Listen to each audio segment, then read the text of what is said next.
Hello and welcome back to F1 Isn't Real. I am your host, Ben Wevel, and today, fashionably and characteristically late, Amesh and I will discuss round two of the 2024 Formula One Championship, the the Saudi Arabian Grand Prix. Amesh, what did you take from last weekend's bout of racing? Hi Ben, thank you for having me again. I think last week was a pretty interesting race.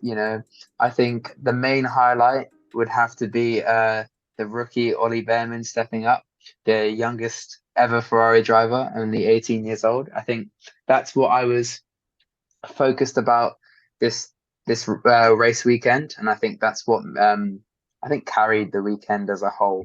But because the results were pretty standard over the last year, so I think it gave us a different focal point this weekend. Absolutely. Well, how about we start with Ollie Bearman in that case? So Carlos Sainz out for the weekend with his appendicitis, thankfully recovered very swiftly. And he should hopefully be back in time for Melbourne in now a week and a half's time. But yes, as you say, the focus of the weekend seemed to be Ollie Bearman, who is, of course, F2 driver, and has managed to make a name for himself almost overnight in Formula One at the helm of the sport. So, what can you tell me about this guy's performances in F2 up to this point? Did you see this coming? Um, I didn't actually see it this coming, to be honest. Yeah, it seemed like a big weekend for him because he was racing in both F1 and F2. He stepped up really well. He only did FP3, I believe, and then went straight into qualifying the same day.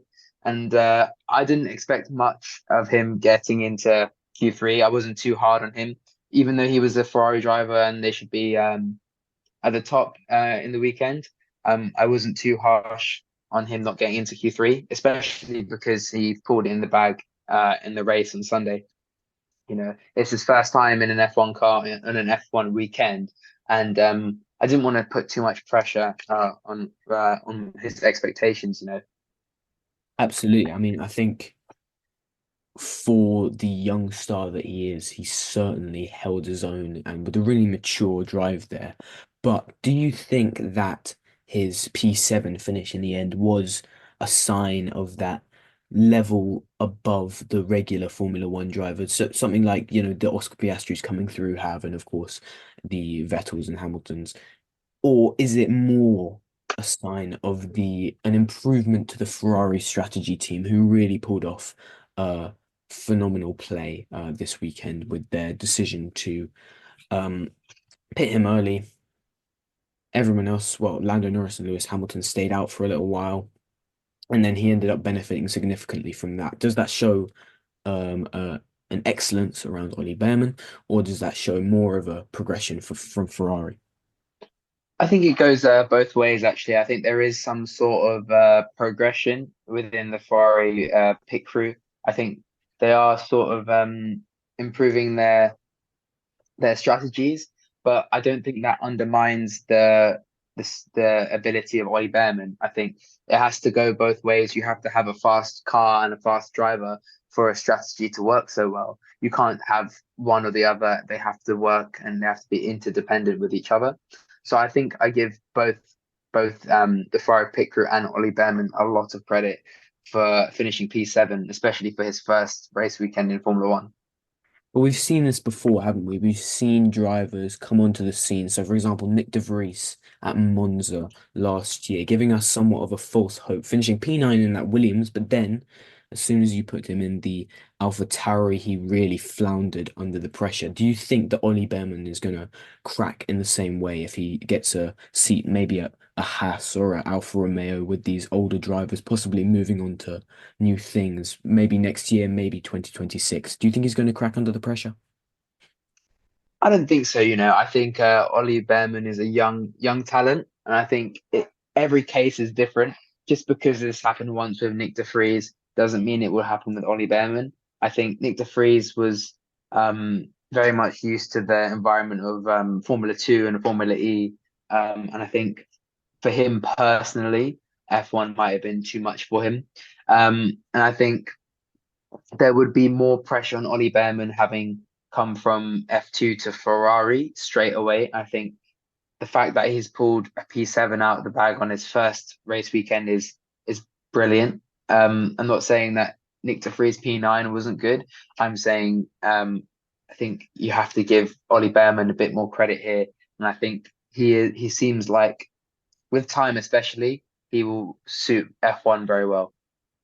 Do you think the first race fallacy that sort of really caught out Alfa Romeo, oh, sorry, Alfa Tauri last year is making people more scared to rely, sorry, teams more scared to rely on these young drivers, these young unproven talents, even if they've shown their skills on the main stage, there's still clearly a risk that comes with that. Do you think that there's going to be more of a transition in order in to possibly bringing back some older drivers who have moved on from the sport, or for just trying to latch on to the proven talents, such as, for example, in Haas, the driver lineup, Kevin Magnussen, Nico Hulkenberg, more than 20 years of F1 experience in there combined. Do you think that teams are more likely to be holding on to these more proven stars, or who would you say would need to take a risk on a young hotshot? I personally think that going for a younger, more modern driver lineup is more beneficial because it gives you more options. I think even though older drivers have a bit more experience, I think in recent years having younger drivers has just shown a lot more benefits. If you look at the prime example, Max Verstappen, he did his first FP1 in Brazil 2014, I believe. And I'm sure you've seen this clip of him drifting in Brazil, and that's just incredible. And obviously you can say Max Verstappen is a 1 in a million chance, and it's just a one-time thing. But you've seen it in other cases as well, with the likes of my favorite driver, Lando Norris, who stepped up to F1 at the age of 19. And I'd say he's had a relatively successful career, especially on the grid at the moment. Same goes to Charles Leclerc. He's how old is he now? Around 25 or 6, and he's Yeah. been in F1 for since 2018. So he would be a younger driver, and he both of them are doing just as successful as an older driver would, I think. So I think as the future comes, I think prioritizing younger driver lineups is the way to go. I would, on the other hand, like to see some older drivers return, especially Sebastian Vettel. I think Absolutely. I have a soft spot for him, and I would like to see him come back because he just seems like a very wise and experienced driver. But I think for the success of a team, having a younger driver lineup would be more beneficial, as you can also get an opportunity to let the drivers grow as drivers as they become more experienced in F1. There's a trend that I've noticed over the past few years, Amesh, of these phenomenal prospects coming through the ranks in from F3, F2 into F1, who have started out with these these sister teams or these partner teams. So for example, if we look at Mick Schumacher, who was lauded as one of the finest new candidates for F1, I guess taking up the mantle of being one of the new generations of F1 champions, but he obviously failed miserably in his Haas seat. Zhou Guanyu, who in my opinion is disappointed at Alfa Romeo, Yuki Tsunoda, who was meant to be one of the likely replacements of Sergio Perez at Red Bull, but now it doesn't really seem like he's going to be in that position. Obviously, some of these people are what may be considered paid drivers, but some of them showed real talent. But on the other side of that, we have somebody like George Russell and Charles Leclerc, who started out at Williams and Alfa Romeo, respectively. They started out as junior teams and their talents really got nurtured there. But again, Oscar Piastri jumped straight into that McLaren, which was at the time that he joined one of the foremost cars on the grid, and he lit up Formula One last year. What do you think the benefit is of giving a driver all of this pressure to start off with? So Ollie Bearman in the Ferrari getting P7. But then we look at other drivers, other rookies coming through, they're put in the second seat essentially, of the second team, and they disappoint. Do you think it's better to start them early with in a decent car, or is it better to let them sort of nurture and let them grow as drivers? I really think that it depends on the car that the drivers start off with. I think that's an important factor because it can go both ways. Because if a driver can outperform the car that they're in, that really shows that their talent.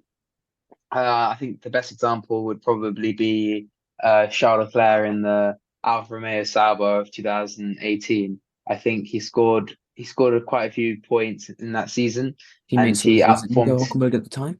Who was it? Hmm? Who was his teammate? His teammate was Marcus Ericsson Oh, in Marcus um, Ericsson. Yeah, in Alfa Romeo Sauber, yeah. and I think that's a good example. But at the same time, putting a young driver in a back marker team in the second car isn't always a good idea to show that their true talent. Look at I think a sort of weird example would be George Russell. In his rookie season, he didn't score a single point, Mm. but he still managed to show his talents on the track, and I think that's the reason he's where he is today, which is at Mercedes. Um, and then there is a case which is in between where rookies can come in to the midfield with the likes of Oscar Piastri and Lando Norris.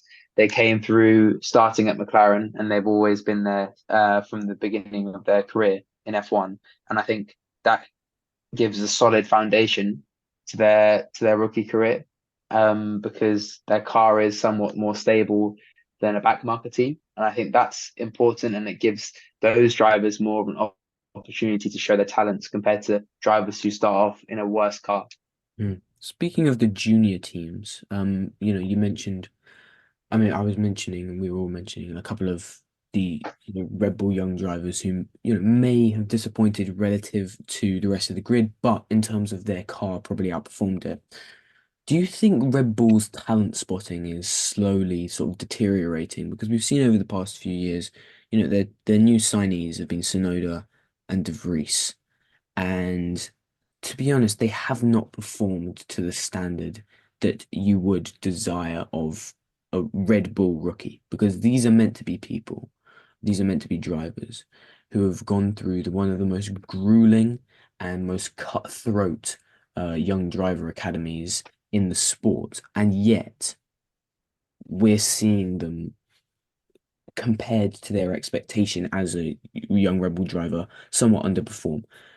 Do you think that the new generation of Red Bull driver is a bit of it laughs and scoffs in the face of the, Daniel Ricciardos and Sebastian Vettels of the past? I think the Red Bull junior team system has definitely shown great prospects with the likes of Sebastian Vettel, Daniel Ricciardo, and Max Carlos Verstappen, Sainz and as well. Carlos Sainz as well. And I think Alex Albon as well. I think now he's shown his talent a lot more than when he started off in F1. I think it's a difficult question to say because to answer because I think there's just so much pressure within the team, and the Red Bull Junior team seems to be the biggest in the whole of the grid.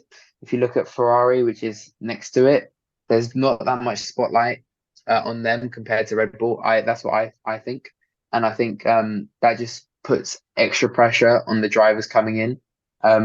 If you look at Yuki Tsunoda, his rookie year I'd say was pretty good, and I think it's hard for him to live up to that in terms of the pressure that the team put on him and the press um, and media. And I think with time, I think he will be able to prove himself. But I think there's just extra spotlight on the and pressure on the Red Bull Junior team, which actually makes them look worse, or it makes them look as if they are underperforming. And in reality, I think they're doing fine. I agree. I think Yuki Tsunoda, I think over the years, now three, and he's entering his